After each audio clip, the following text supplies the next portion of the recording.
Narcissist boss and complicit company get what they deserve.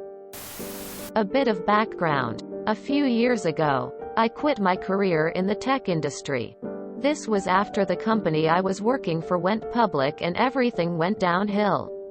I was sick of making money for the rich and needed some time to really live life. I proceeded to spend a few months traveling, working on home projects and really doing whatever the hell I wanted. One day, about 4 months into my freedom, I was having lunch with my best friend and she told me, "You need to stop being lazy and get a job." She had recently been hired at a company in the construction industry and mentioned there was an opening. The opening was doing something I had zero experience in. But a change of career was appealing. I applied and promptly was given a phone interview. I spent a little time researching everything about this position and after many interviews managed to fake my way in. Turns out this position was wildly different from anything I had done before. It taxed me in ways I had never experienced. Not only was my job stressful, my boss turned into a nightmare. He had worked there since the company was founded. He was a part of the Good Old Boys Club. Now, for everyone that doesn't know, the construction industry has virtually zero HR. This was close to $1 billion company and was still the same way. My boss was a narcissist, sexist, liar, and downright jerk. Weirdly, most of that was directed towards others and not me. My best friend was one person that took the brunt of it. It killed me to hear what he would say to her. All of this took its toll on me. New Year's Day. About 3 months into my employment, January 1st hit. I wake up at 2 a.m. in the morning with pain in my chest and my head racing a million miles an hour.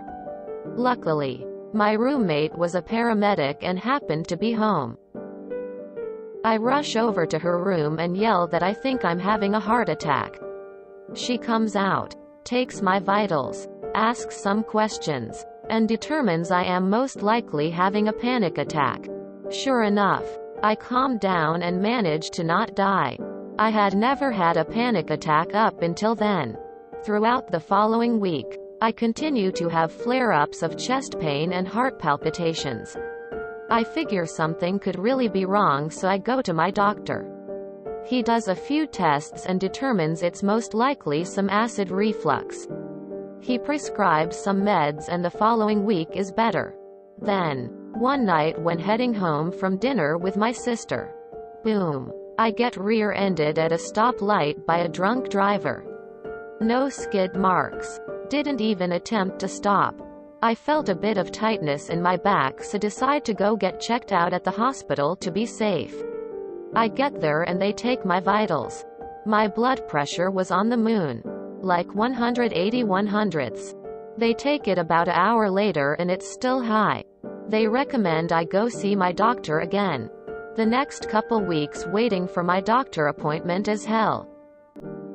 I am having daily panic attacks, chest pain, trouble breathing, massive fatigue, the whole gambit. Finally get to the day of my appointment. Let my doctor know what's going on.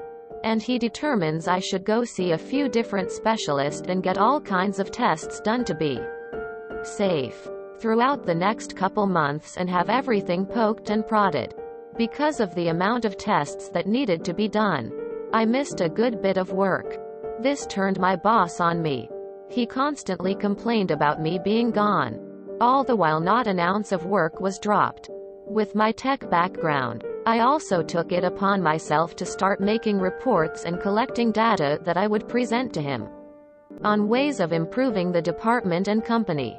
I later found out he would take these reports, which at times could save the company hundreds of thousands to potentially millions of dollars, and present them as his own to the owner.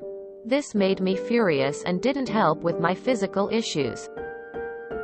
However, slowly I made it through all of the prescribed tests and they couldn't find anything physically wrong with me. Turns out, all of the issues were caused by stress and anxiety. something I had never had an issue with before. My doctor referred me to an amazing counselor that helped me learn how to manage the problems I was facing and get back to a reasonable state of mind. Although this never got to an acceptable level because of my boss, I started to email HR with my issues with him and things I have witnessed with others. Most of this was met with unwillingness to help in any way. Cue the turning point. A dear coworker whom everyone loved and respected decided to quit out of nowhere. She too worked under my boss. In her exit interview, she gave the sole reason for quitting as my boss. She finally hit her breaking point and enough was enough.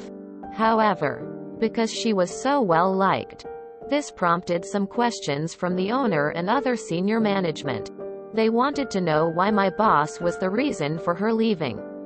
They had HR set up a meeting with us in the department and our boss to go over our issues with him. We all were excited to finally, hopefully, get the people that matter to listen. We have the meeting and we all lay out the issues with our boss and give a multitude of examples. I went a bit overboard and had an entire presentation. Turns out this was all a charade to cover my boss's ass. He was prescribed some management counseling, which I'm pretty sure he never did, and things continued on their merry way. However, now, with the knowledge my boss had of our issues with him, he turned the volume up to 11. The constant berating, yelling, write-ups came flowing out. It got bad enough that I started to secretly record every meeting with him. I saved every single email and documented every interaction with him. I continued to push for help from HR. But again, his status in the company kept him immune from any response. Thankfully, throughout all of this, I managed to keep my mental health in check thanks to my counselor's tools. I once again get sick. Yes, I get sick. But this time it's with a real cold and lasts a few days. All of which covered by government-mandated sick time. I come back to work and not even a week goes by and I get called into my boss's office with other senior management. I knew this wasn't good. My boss lets me know that they are firing me for attendance. I am gobsmacked. I have never been fired in my life and I know I was an asset to the company's success. I didn't slack off. I didn't miss deadlines. The attendance excuse appeared to just be what my boss thought would be easiest to get rid of me with. Now, I live in an at-will state. You can be fired for basically any reason except for a bad one. They presented me with a meager 2-week pay severance. I declined signing it, packed my stuff up and left. I knew the whole situation didn't feel right, especially because I was familiar with the recent state laws that passed about sick time and an employer not being legally allowed to fire you for using it. Because of this, I went to my mom, who's has been in the law field her entire life, and got a referral for an employment law attorney. Things start to look up. The day of my appointment with the employment law attorney couldn't come quick enough. I had gathered everything I had collected from my time at the company and presented it to him. The recordings on my phone, the emails, the documented interactions, everything. After showing the attorney, he pushes back from his desk and says, "Holy shit. You have a hell of a case here. They messed up bad." A wave of relief flows over my entire body. Me thinking the only blatant violation was firing me for using sick time. I was taken aback when he proceeded to explain that the company made 4 huge violations. The sick time violation not even being anywhere near the top of the list. Some big things I learned from him. The meeting I had with my boss, HR, and the rest of the department where we went over all of our issues with him was a key piece of evidence for one of their biggest violations. I learned this type of meeting is considered protected concerted activity and covered under the National Labor Relations Act. The act protects against retaliation for having this kind of meeting. According to my lawyer, all of my boss's activities following that meeting can be considered retaliation. When it comes to health issues and how they affect you at your workplace, make sure you document every interaction with your employer. It's important to show that you made an effort to let them know of your complications and how they may affect you at your workplace. I sent countless emails to HR letting them know of my mental health issues, and their failure to make accommodations was a violation of the Americans with Disabilities Act. Having recordings and documentation on how your employer interacts differently with females and males is important to prove a violation of the Civil Rights Act. After all of this, the lawyer stated I had 3 options. Option 1. I could retain him and we could file a lawsuit. He explained that would be expensive and take a lot of time. However, would most likely result in a good amount of money. Option 2. I could file claims with all of the departments that cover the violated acts. He explained that some of these departments can take years to investigate and process the claims. However, for some of them, especially the violation of the National Labor and Relations Act, the investigation can be absolute hell on the employer. This would probably be the biggest FU to the employer. Option 3. I go back by myself and renegotiate the severance. This being the quickest and easiest option. This option sounded very appealing. I really didn't want to drag this out for multiple years. I told the lawyer that option 3 is most likely my choice, and he mentioned that I should probably start negotiations at 9 months of severance and full benefits. After consulting with people close to me, I decided to go with option 3. I met with HR and senior management, explained that I consulted with an employment law attorney, stated all of the acts that he feels they violated, and asked for 9 months of severance. After a couple weeks negotiating with their attorney, we settled on 6 months of severance with full benefits. It's been a few years since this has happened, and it still makes me feel overwhelmingly happy thinking about it. In the end, I found an absolutely amazing job in the same industry. My ex-boss ended up being moved to a position that wasn't in management. And hopefully, nobody will ever have to go through what I and others went through at that company again. TLDR. Boss is the devil. Miss work because of mental health issues. Boss continues to be a douchelord. Start to document every interaction with boss. Get fired. Consult lawyer. Make the company pay me 6 months of severance with benefits, and my boss is no longer in management. All of this and to negotiate 6 months pay. This definitely not a pro-revenge.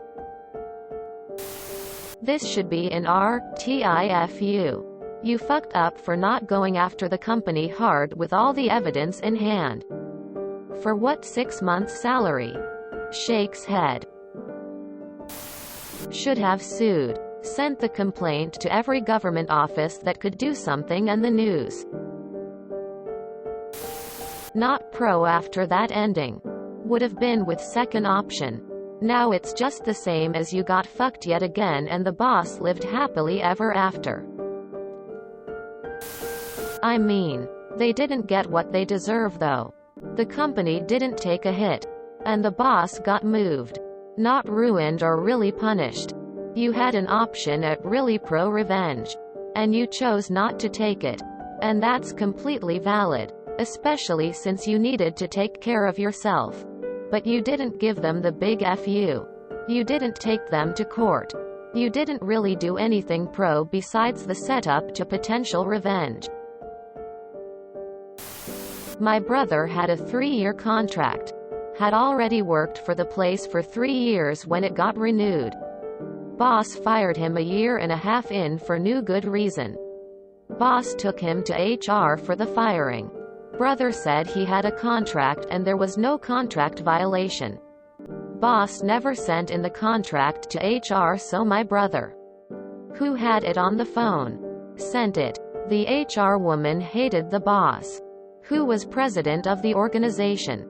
My brother got his paychecks for the next 1.5 years. Though he wasn't allowed back onto the place. Was able to also collect unemployment. His wife worked at a high-paying job and their mortgage was paid off, so the continued payments went into their retirement fund. No pro-revenge, just following the law. Sorry, but how in this pro-revenge, and how has this stayed up all day? Question mark, exclamation mark, question mark, question mark, exclamation mark, question mark, exclamation mark, question mark, exclamation mark. Just wanted to say I appreciate the username that op chose for this post, given that they clearly wouldn't. Not pro at all. Well, judging from all the earlier comments here, by the eternal words of Voltaire, you fail. Quote, you're just being a law-abiding citizen. There's nothing pro about this. I have to agree with the other comments. There was no revenge here. You merely used your ammunition to negotiate a better severance package. In the end, you effected no real change, and your former boss may even be in a position that is better for him. They deserve to be reported to the authorities, and you are doing a disservice to all current and future employees by letting this go. The way this was titled and written with such a build-up, I was fully expecting you Aaron Brockovich's their ass. To my dismay, you chose the weakest option. Really? This is at best petty revenge. This isn't pro-revenge. You didn't get any revenge. You should have chosen option 2. Or even option 1. Pointless. Well done for letting them get away with everything. It's because people don't do anything about it that these types of problems are so common. Is this revenge tease? Give us a revenge boner, then make us revenge flaccid right at the end? Stories like this are going to give us blue revenge balls. Not pro-revenge. Nothing happened other than you got your severance. Not even petty revenge. More like capitulated disassociation. SMH. They got pro-revenge on you. You should have sued them into oblivion. I spent a little time researching everything about this position, and after many interviews managed to fake my way in. You lost me here. You're the villain in this story. If you enjoyed this video, please check out our playlists full of similar content. Epic Haircast is like doom scrolling for your ears. Please like, share, and subscribe.